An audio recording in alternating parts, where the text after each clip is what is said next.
नटुनी बळसारे वाट पाहू दे काही दिशा थांबायचे नाय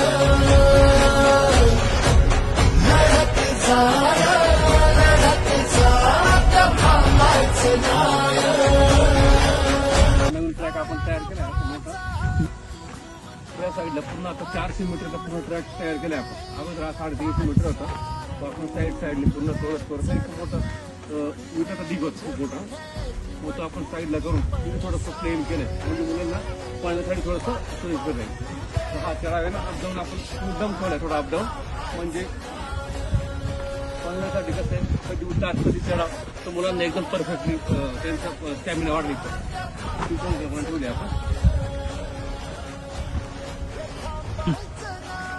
आता जसं आपल्या गावामध्ये डांबरी भरपूर आहे बगरूट झाला एअरपोर्ट झाला पण डांबरीने काय असतं आता मुलांच्या कोणाच्याही पायाला स्ट्रोक बसतो ती हार्ड जमीन असते पण नरम जमिनीवरती तसं काही होत नाही आणि इजा काही होत नाही स्ट्रोक असा लागत नाही आपल्या पायाला त्यामुळे आपण हा ट्रॅक तयार केलाय. असा प्रश्न पडला असेल ट्रॅकच का पडायचं त्याचे कारण आपण जाणून घेऊ.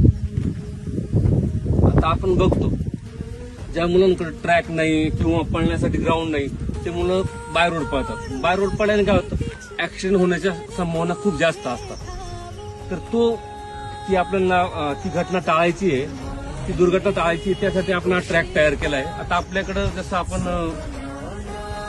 सध्या आपल्याजवळ खरं म्हणलं तर आपल्याकडे ग्राउंड नव्हतं मुलांसाठी पण आता ही जागा आपले पायगरी काकांची जागा आहे. त्यांना आम्ही आमची संकल्पना सांगितली आणि त्यांनाही खूप आवडलं की आपण गावातल्या ज्या गरजू विद्यार्थ्यांसाठी जे आपण करतोय जे एकदम कमी दरामध्ये मुलांना प्रशिक्षण देतोय की आपलं ध्येय काय तर नॉर्मल कुटुंबामधला एक तरी विद्यार्थी एक तरी मुलगा सर्व्हिसला लागला पाहिजे आणि त्याने काय पूर्ण कुटुंब आपलं एकदम सिक्युअर होतं. त्यासाठी त्यांना काकांनी आम्हाला जसं आम्ही काकांनी या गोष्टी सांगितल्या काकांनी ती गोष्ट खूप पटली आणि त्यांनी सांगितलं तुम्ही बेफिकरून तुम्ही माझ्या जागेचा वापर करा आणि त्या ट्रॅकसाठी मुलांना तुम्ही इथं ट्रॅक बनवा आपल्या हिशोबाने आणि मुलांची तुम्ही प्रॅक्टिस घ्या. त्यांनी खूप मोठं आपलं त्यांनी साथ दिलेली आहे.